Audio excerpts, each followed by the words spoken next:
And good afternoon, everyone. We begin with breaking news. Developments still trickling in here on the swine flu, with some big developments in the last half hour or so. Within the hour, the World Health Organization raising its pandemic alert for swine flu to phase 5. That is just one level short of a full global pandemic, as the U.S. now confirms its first fatality. Also tonight, we know the virus is here in Michigan. A news conference just wrapping up in Lansing, where state officials confirming a suspicious flu case in Livingston County did come back testing positive for swine flu. That woman recently returned to Michigan after visiting San Antonio, Texas. On the Ottawa County case that we've been following, test results from the CDC on a possible case there are still not in. Now let's take you to Lansing. 24-hour News 8's Rachel Ruiz is live, and she just sat in on that news conference. Rachel? Stu, we have a few developments just to tell you about. We just got out of that news conference. It started at 4 o'clock. It involved the governor and a lot of bigwigs here at the state veterinarian and the head of the medical facilities here also, and the head of the Michigan Agriculture Department. Just want to touch on a few of them real quick. The state has partially activated the State Emergency Operations Center and Joint Information Center while concerns of this virus persist. At least once a day, they're going to be operating and telling the media answering questions that we may have about developments that it hears from the World Health Organization and the CDC. That's one of the things.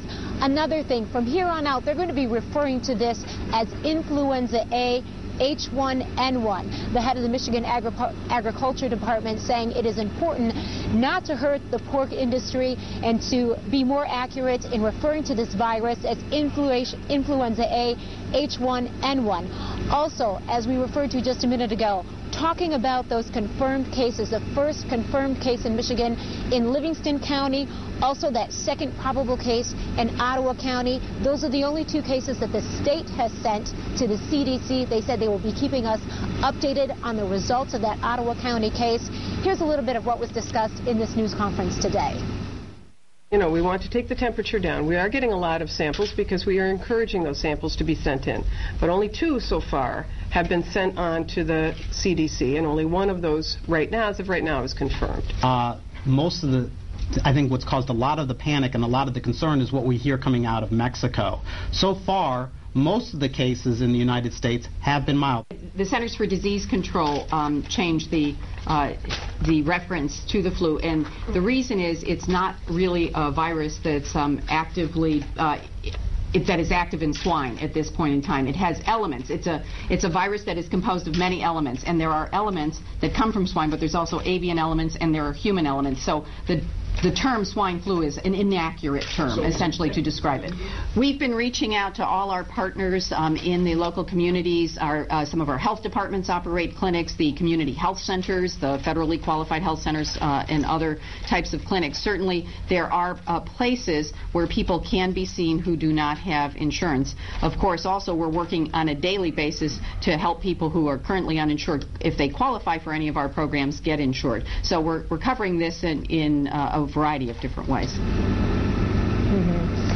As mentioned there, we also learned a little bit more about how the state plans to react, how they plan to treat this potential outbreak, if there is one. They said that before all this attention that this influenza A H1N1 came out, the state had stockpiled about 1 million doses of antiviral medication, what we commonly know as Tamiflu and Rolenza. It could treat about 1 million people if they needed to with that stockpile, but the CDC has shipped 250,000 additional doses to Michigan in case there is that need. They are in the process right now, as a state, deciding the best method in getting that out if needed, and also say they will notify those stakeholders as they develop a plan. We're going to have much more coming up at 6 o'clock on this. For now, we're live in Lansing. Rachel Ruiz, 24-hour News 8. Back to you. Rachel.